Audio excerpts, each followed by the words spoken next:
Huyu anaitwa Wosol. Wosol ni mwanafunzi bora darasani na ni mwanafunzi mnyenyekevu sana na anapenda kushirikiana na wenzie. Leo akiwa shuleni, mwalimu anakuja na kumtambulisha mwanafunzi mpya pale shuleni aliyehamia. Mwalimu anasema huyu anaitwa Sochan, ni mwanafunzi mpya wa shule yetu, amehamia hapa. Huyu ni mshindi wa ngumi za ulingoni za shule ya msingi kitaifa. Wanafunzi walimshangilia na kumpigia makofi. Baada tu ya utambulisho, jamaa wa kuitwa Sochan alimpiga yule mshikaji alikuwa anajikuta muonevu wa ile darasa. Baada ya kumpiga akasogea mpaka alipokaa jamaa wa kuitwa Wosol, akampa hai na kumuuliza kuwa vipi mwanangu, unaendelea sasa hivi? Wosol hakujibu chochote. Sochan akaanza kumuuliza kuwa unanikumbuka? Inaonekana kipindi cha zamani Sochan na Wosol walisoma shule moja ya msingi, kwa hiyo Sochan alikuwa anamuonea sana Wosol, ndio maana alipokuja hapa alimkumbuka. Akiwa anaendelea kumuonea, rais wa darasa alisimama na kuanza kumtetea. Rais wa darasa alikuwa wa kike, lakini Sochan hakujali hilo, alianza kumpiga yule mwanamke na kumuuliza kuwa vipi, unampenda Wosol? Wosol aliona kuwa yule mwanamke ataumizwa, akasimama kumwambia kuwa achana naye, bora nipige mimi. Sochan alianza kumpiga Wosol, alimpiga mpaka akaanguka chini. Baada ya kuanguka chini, Wosol aliona kuna kalamu ipo chini, aliokota akasimama nayo akajikinga kumtishia Sochan asimuumize. Sochan alijua kuwa hawezi kumfanya kitu, kwa alianza kumwambia kuwa unataka unifanye nini? Unataka unichome? Nichome basi, choma jicho ndio hili, choma. Bila kutarajia, Wosol alimchoma kwenye jicho lake la kulia. Sochan alipoenda mahakamani alihukumiwa kifungo cha miaka 3 kwa kujaribu kumuua Sochan kwa kukusudia. Mama yake alilia sana kuumia, lakini kulikuwa kuna jinsi. Akiwa anaenda jela kwenye basi anatafuta siti ya kukaa, alipotaka kukaa jamaa akamwahi. Kuna siti moja ilikuwa imebaki, siti ya jamaa ambaye haongei. Alipomuuliza kwa mwanangu nikae hapa, jamaa alimwangalia tu na kusema chochote. Wosol alikaa pale kwa yule mshikaji. Yumin alikutana na Yosol na kumuuliza kuwa wewe mwanangu upo hapa jela kwa sababu gani? Yosol alimwambia kuwa mimi hapa nipo kwa sababu nilijaribu kumuua mtu, ndio kosa langu hilo. Walipofika chumbani kwao gerezani wakakuta wafungwa wengine. Mkiwa kama wageni lazima mtambulishe na mseme mmefungwa kwa kosa gani. Waliwauliza kwa wenyewe mmefungwa kwa kosa gani? Yumin alisema kweli, alisema kuwa mimi hapa nimefungwa kwa sababu ya wizi. Mfungwa mwenye uzoefu alianza kuwaelezea maisha ya pale jela inabidi waishije. Hapa utaratibu wa kupigana ndo kila kitu na ngumi ndo zinaamua mtu awe na cheo fulani, na nyie kama hamjiwezi inabidi mkae chini na msifanye kitu chochote. Gereza lilikuwa linamilikiwa na vikundi vitatu. Kundi la kwanza lilikuwa linaongozwa na Sangyo. Huyu alikuwa ni bingwa wa zamani wa judo duniani mwenye ujuzi mkubwa. Mwingine alikuwa ni Won, mtu mwenye misuli na amejaa. Huyu alikuwa ni mwendazimu akipata hasira na anakuwa hana huruma. Watatu alikuwa ni Sung-yong, mwanaume mfupi ambaye alionekana dhaifu lakini uwezo wake ni noma, na huyu yeye anaweza kupigana na mtu yoyote na kumpiga ili apate mamlaka. Wonjun na Sung-yong walishirikiana kuweka mtego, walijifanya wanapigana, wakamtuhumu Sangyo kuwa kawashambulia na kuiba silaha yao. Kwa sababu hiyo Sangyo alifungwa jela ya kwake peke yake na kuwaacha wale wawili madarakani. Lakini pale jela kulikuwa na mtu mmoja ambaye alikuwa hawezi kushindwa na mtu yoyote pale jela, na yeye alikuwa anaishi kivyake vyake, anaitwa Do-young. Huyu Do-young alikuwa ni bingwa mdogo zaidi wa mchezo wa MMA. Alisifiwa sana na vyombo vya habari. Siku moja akiwa anaenda nyumbani, alinunua zawadi kwa ajili ya dada yake ambaye alikuwa anasherehekea siku yake ya kuzaliwa, lakini alipofungua friji tu mkono wake ulijaa damu. Alianza kuangaza nyumbani kuna nini, na aliingiwa na hofu sana. Alimkuta dada yake amelala kwenye dimbwi la damu. Ghafla muuaji alimshika shingo kwa nyuma bila kutambua ni nani anayemshika. Do-young kwa watali wake alimvunja mguu kwanza yule muuaji. Alipouona mwili wa mama yake alimpiga yule muuaji wa pili kwa nguvu sana hadi akapoteza fahamu. Muuaji mwingine alijaribu kumuua, lakini Do-young alimpiga bila hata kumpa nafasi yoyote. Mwishoni wale wauaji wote watatu walikuwa na silaha walikufa hapo hapo. Do-young alifungwa jela kwa kosa la kujilinda kupita kiasi. Wosol aliteseka jinsi ya kuishi pale jela, maana kwanza ana umri mdogo. Leo kulikuwa na mechi hapa wanacheza, kuna mchezaji ndani ya uwanja akaumia. Wosol ikabidi aingie kucheza namba yake. Alizubaa mara ya kwanza lakini akapata nguvu za kucheza mpira. Alipopiga mpira akawa amempigilizia mbabe mmoja hivi wa pale jela. Mbabe akamwambia watu wake kuwa huyu mpuuzi ananipigaje mimi na amekuja juzi tu, mchukueni. Wakamchukua. Wakiwa wanaenda naye sehemu wanaotaka wao, njiani wanakutana na Do-young. Wale washikaji ikabidi wavunge kama rafiki yao. Wosol alijua kuwa jamaa yule anaogopeka, kama anaogopeka basi huo ndo msaada wangu mimi. Alichoropoka mikononi kwao na kuanza kumkimbilia Do-young. Alifika akamshika mkono na kumwambia kuwa naomba unisaidie. Do-young alimwambia kuwa simama. Mbabe wa jela alisema kuwa oa mwanangu, kila mtu afanye mambo yake bana, tusingiliane. Do-young alisema kuwa mwachini aende, mmemuumiza sana. Ili kumsaidia Wosol, Do-young alimwambia kuwa tondoke. Yule mbabe alianza matusi kumtukana Do-young kuwa we mpuuzi, unajikuta nani kwanza, we mlembo tu, utafanya nini sasa? Do-young alipoona kuwa matusi yamezidi afu jamaa anamsogelea alimchapa akaanguka chini, akawa amemkoa siku hiyo Wosol. Baada ya usiku yule jamaa alianza kumwangalia Wosol kwa jicho la hasira kwamba anataka mfanyie kitu. Siku hiyo Osol alikuja mtu kumtembelea pale jela, alikuwa ni Sokchan aliyomtoa jicho. Sokchan alimwambia kuwa naona sasa hivi unaishi maisha safi, na sasa hivi maisha yangu ya ngumi za ulingoni tena sijani, shule siendi, kifupi imenibia maisha, alafu wewe uko jela tu na enjoy maisha. Osol alimwambia kuwa samahani. Sokchan alimuonyesha jicho lake lilivyokuwa. Sokchan alimwambia kuwa mimi hapa kama Sokchan na kusubiri utoke jela, nitakuonyesha siku umetoka tu nitakuonyesha. Alianza kumwomba msamaha Sokchan na kumwambia kuwa Sokchan, nisamee, sifanya kusudi, naomba nisamee. Sokchan aliondoka tena bila kusema kitu. Leo alikuwa darasani. Akiwa darasani, Mbabe alimuona, akaja na kwanza kumuonea, akimpiga piga. Osol hakuwa cha kufanya kwa sababu hawezi kitu, yeye hajui hata ngumi yani. Ghafla mwalimu aliingia. Alipoingia mwalimu, yule jamaa akaacha kumuonea. Mwalimu alimwambia Osol afungue dirisha. Alipokuwa anafungua dirisha, alimuona Do Young kwa chini anafanya mazoezi ya kukimbia. Siku ile aliosaidia na Do Young hakumshukuru, kwa hiyo akaenda kumshukuru, akamwambia kuwa asante kwa ile siku, nashukuru sana. Jamaa alimwambia kuwa sawa, usijali, kisha akaendelea kufanya mazoezi yake. Siku baada ya siku, Osol alikuwa anaenda kwenye mazoezi pale na kujaribu kuongea naye Do Young. Do Young haongei chochote. Akilala usiku, alikuwa anamuota jamaa wa kuitwa Sokchan kuwa anamwambia kuwa kutoka jela utanikuta huko Ulayana kusubiri, nitakuonyesha. Lakini leo Do Young akiwa anafanya mazoezi, Osol alianza kumfuata na kwanza kukimbia. Alipofika mbele, Do Young alisimama na kumuuliza kuwa vipi, mbona unanifuata, kuna shida gani? Osol anaogopa. Do Young alimwambia kuwa kama unacho kuongea basi mimi naondoka. Kabla hajataka kuondoka, Osol alimwambia kuwa naomba nifundishe, najua unajua ngumi, nifundishe basi niwe kama wewe. Do Young alimuuliza kuwa nikufundishe ngumi kwa ajili gani, yani kwa sababu gani unataka ujifunze ngumi? Osol alimwambia kuwa mimi hapa nataka niishi maisha yangu na nataka mimi sitaki kupangiwa na mtu na sitaki kumlipa kisasi mtu wala nini, nataka niishi ya kwangu. Do Young alimwambia kuwa sina huo muda, akaanza kukimbia. Lakini akiwa anafanya mazoezi ya kukimbia, Osol alianza kukimbia naye akiwa anamwambia kuwa naomba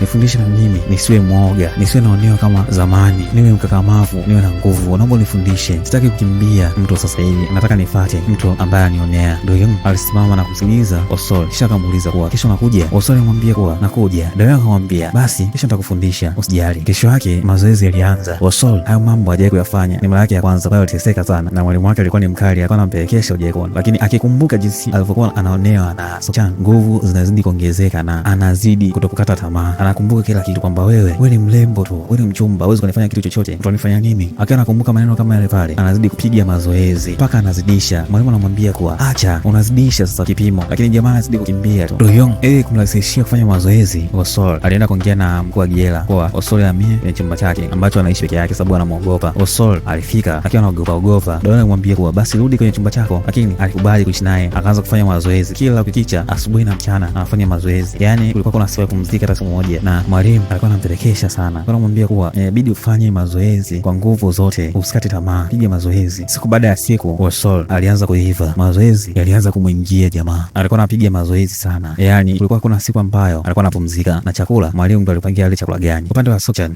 leo alikuwa barabarani hapa anatembea, akiwa anatembea anakutana na watu wawili wakiwa kwenye gari. Alikuwa amesimama kwenye barabara, baada ya kukaa pembeni wakamtukana, lakini aliona ni dharau na yeye ni mtu mwenye dharau pia, kwa hiyo alienda akasimama mbele yao kabisa. Hiyo watu watafanya nini? Washikaji walitoka kwenye gari yao na kwenda kwanza kupigana naye, lakini jamani noma, ujue kumbuka ni ameshinda boxing akiwa mdogo, kwa hiyo ngumi anazijua, aliwachapa wote. Baada ya ile tukio, kuna bosi wao wale watu alishuhudia, alisogea na kumpa ofa kuwa nataka ufanye kazi kwenye kampuni langu. Sokchan alisema kuwa mimi sipo tayari kufanya kazi kwenye kampuni lako. Yule tajiri alimwambia kuwa kwanza unaonekana wewe ni kipofu kwenye jicho lako la kulia, na alafu nataka nikuonyeshe ujue kitu, ndani ya sekunde 3 nitakupiga kofi. Akiwa anajiandaa kumpiga, yule bosi anahesabu 1 2 3, akamchapa akaanguka chini. Yule tajiri akamwambia kuwa mimi naweza nikafanya kitu chochote hapa nikakupoteza wewe na usiamini, umekubali kufanya kazi kwangu. Alikubaliana na yule tajiri anachotaka. Rafiki yake Osol alimkuta anafanya mazoezi, yani jamaa hana muda hata kupumzika, muda wote anawaza mazoezi tu. Akiwa anapiga story, jamaa alimwambia kuwa hivi unajua kwamba Do Young anahamishwa gereza, anapelekwa gereza la watu wazima.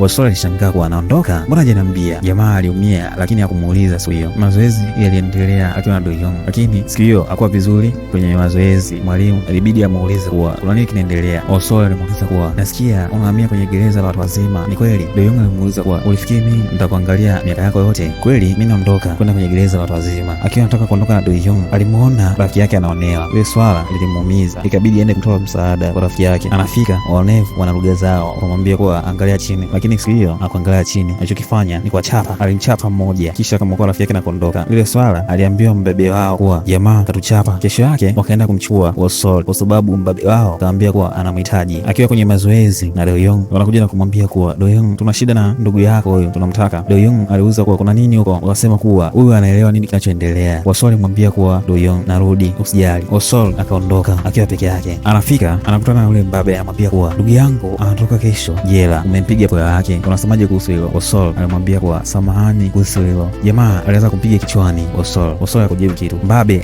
akakunja ngumi kumpiga Wosol, lakini Wosol alikwepa vizuri kabisa, kisha wakaanza kupigana. Wosol mafunzo yote anayo, na kwa kupigana kwake hawezi kumshinda jamaa kwa sababu ana minyama mingi. Alikuwa anampiga lakini jamaa haumii. Wosol alipigwa mpaka akaanguka chini, lakini hakukata tamaa, akaamka tena kwenda kupigana na mshikaji. Lakini alipoamka hakuwa Wosol yule, aliamka amekuwa mtu mwingine. Alimpiga vichwa, jamaa alianguka chini, kisha akaanza kumpiga ngumi za uso. Doyoung alikuja na kumkataza kile anachokifanya, sababu alijua kuwa anaweza akaua akaishia kama yeye alivyokuwa. Upande wa Sochan kashapata kazi kwa bosi, sasa au mheshimu, kwa inabidi awachape kwanza. Alikuwa anawachapa. Bosi alikuja akamwambia kuwa huyo ni mkubwa wenu, acheni. Jamaa anafurahi kupigana. Mazoezi yalizidi kuendelea, na lakini sasa hivi kashaelewa nini cha kufanya. Wosol Doyoung akamwambia kuwa ukiwa unapigana inabidi ufocus, uache kufanya ujinga wowote ule, focus, acha upuuzi. Akiwa anapigana alimpiga Doyoung, lakini Wosol alijibu na kutaka kumpiga ngumi. Siku hiyo Doyoung alimwambia kuwa wewe unaweza sasa hivi kujilinda na ushakuwa mtaalamu, acha tuishie hapa. Kisha akamuuliza kuwa umekasirika? Hapana, sijakasirika. Doyoung akamwambia kuwa umekasirika bana. Doyoung akaanza kuondoka. Akiwa anaondoka Wosol alimwambia kuwa sijakasirika kuhusu chochote. Doyoung aligeuka na kumwambia kuwa darasa limeishia hapa, kwa hiyo mafunzo yameishia hapa. Siku hiyo ndio siku ambayo Doyoung alikuwa anahamishwa gereza, kwa hiyo alimwaga Wosol kwa kumwambia kuwa usikate tamaa. Kisha akasema hivi, unajua papa huwa hawatulii sehemu moja na huwa wanaogelea ili kuweza kuishi. Wakikaa sehemu moja watazama na kufa, na huwa wakati tamaa, kwa inabidi uwe kama papa. Kisha jamaa aliondoka. Leo Doyoung akiwa na wenzie, kuna jamaa mmoja alitoka jela kule alipokuwa amefungwa. Wosol alikuwa anapiga stori za Wosol kuwa jamaa sasa hivi amekuwa mbaya sana, amekuwa mnoma, anapiga wafungwa wenzie ni noma. Sochan alisikiliza ile stori vizuri kabisa, maana alijua Wosol ni bwege fulani hivi, lakini sasa hivi kabadilika. Songyop leo alitoka kwenye chumba cha peke yake. Akiwa njiani alikutana na ile jamaa alopigwa na kwanza kumtishia kuwa kwenye chumba chako sasa hivi kuna jamaa wakuitwa Wosol, piga huyo, ukitokuza atakugonga hata wewe. Songyop akaongea kitu chochote. Sasa leo Wosol alikuwa anarudisha kwenye jela yake na wenzie kule. Akiwa njiani anakutana na wafanya usafi. Wakiwa wanafanya usafi walimdistract mlinzi akaondoka. Kisha jamaa kuitwa Songyang akamuita Wosol na kwanza kuongea naye. Songyang alimwambia kuwa kesho nataka tupigane mimi na wewe, unasemaje kuhusu hilo? Wosol alimwambia kuwa kwani haiwezekani sasa hivi kupigana, tupigane sasa hivi. Jamaa alimuuliza kuwa sasa hivi? Wosol alisema ndio kweli. Wakawa serious. Songyang kumbuka hiyo ni judo, anapiga judo ni noma. Aliruka teke akampiga, akazuia, akampiga la kichwa, akaanguka chini. Alimwambia kuwa acha upuuzi, tukutane kesho. Jamaa ni noma. Leo mkuu wa chumba alikuja, walimheshimu sana mkuu wao wa chumba na aliambiwa habari za Wosol. Wosol alipoingia ndani, captain akamwambia kuwa pigane ili tujue nani mkubwa, lakini Wosol alimwambia kuwa mimi sijali mkubwa ni nani wala nani, mimi ninachojali ni kuishi vizuri tu. Kwa hiyo jamaa akaendelea kuwa mkubwa japo Wosol alikuwa anamzidi uwezo wa kupigana. Siku ya tukio ilifika sasa ile ya kwenda kupigana na yule jamaa kutoka Songyang. Kabla ya kwenda kupigana kule upande wa pili, wakiwa wanamsubiri, alikutana na Sochan, maana siku hiyo alikuja kumtembelea. Sochan alimwambia kuwa nasikia unafanya mazoezi huko jela, sasa huko nje na kusubiri. Wosol alimwambia kuwa sawa, sijali, wewe nisubiri huko nje, nikitoka tutaona kati ya mimi na wewe ni nani anaweza. Sasa huku upande wa pili walikuwa wamechoka kumsubiri Wosol kwa sababu hawamuoni, je kakimbia au vile. Wakiendelea kujadili na kukata tamaa, ghafla mwanaume anaingia akiwa hana shida hata kidogo. Mpambano unaanza, nani atatoka mbabe? Wosol kama kawaida yake, Wosol anapigwa kwanza, alafu akiamka ndo akili zinamjia, apigiki hata kidogo. Ukimpiga unamzidi, lakini ukimzidi haimaanishi kuwa utakuwa umemweza. Jamaa alimpiga na kumkwida, ataka kumvunja mkono, lakini Wosol alimpiga kwenye mguu wake akiwa anajua ataumia na atamwachia, na kweli alimwachia. Wosol alikuwa shagundua kuwa jamaa ni mjanja, anapiga mateke sana, kwa hiyo alichoamua alikuwa anacheza michezo ya kumshika asifanye chochote. Hatua ya mwisho alimshika, akamshika, akaanza kumnyonga, akamnyonga mpaka wafungwa wengine wakaanza kusema mwachie huyo, mwachie, lakini Wosol hakutaka kumwachia. Alitaka mpaka jamaa kutoka Songyang aseme yeye mwenyewe kuwa ameshindwa, maana waliahidiana kwamba kama Wosol atashinda. Kuna mtu pale jela ataonewa, kila mtu ataishi maisha anayotaka. Kwa Oswald alishinda, lakini askari jela walikuja na kumkamata Oswald kwa sababu alikuwa anafanya kitu ambacho hakiruhusiwi pale jela. Wakaenda kumfunga kwenye jela peke yake. Muda wa kukaa kwenye kile chumba cha peke yake ukawa umeisha, kisha alitoka na kwenda kukutana na yule jamaa aliyopigana naye, akamwambia kuwa tutakuwa hakuna matukio tena ya kupigana, utaishi kama familia. Kweli kitini wake alikuja kasimamia na kumwambia kuwa je, mnakubaliana hili swala kwamba tuishi bila kupigana, tuishi maisha yetu? Walikubaliana, wakawa kitu kimoja, wakawa hakuna timu, wakawa wanafanya kazi pamoja, maisha yakaenda safi. Leo ilikuwa ni siku ya kutoka jela Oswald baada ya miaka 3, na Sochan alijua siku hiyo mbaya yake anatoka. Kwa hiyo alikuwa amemsubiria kwa nje, nia yake alitaka kulipa kisasi kwa kile alichomfanyia. Kulikuwa hakuna maongezi ya muda mrefu, kilichokuwa kinafuata pale ni kupigana, ajulikane nani anaweza kuliko mwenzie. Kama kawaida, Oswald yeye anakupa mwili umpige ili akili zije. Alipigwa na Sochan akaanguka chini. Sochan akijua amemaliza kazi, lakini Oswald alikumbuka neno la mwisho la Doyen kuwa usikate tamaa na usiache kufanya unachofanya. Aliamka akiwa amejaa damu, akaanza kumfuata Sochan kama zombi. Sochan alimpiga, lakini jamaa alitaka kukumbuka mafunzo yake alikuwa anafundishwa na Doyen. Alimtandika akamchapa Sochan mpaka akalegea. Alipolegea akachana naye sababu hakutaka kumuua. Alianza kuondoka mdogo mdogo kutoka pale, alikuwa ameshamaliza kazi yake. Alitoka jela na alimchapa maumivu wake wa zamani. Kwa hiyo kila kitu alikuwa shamaliza. Jamaa anaitwa Oswald. Hii inaishia hapa.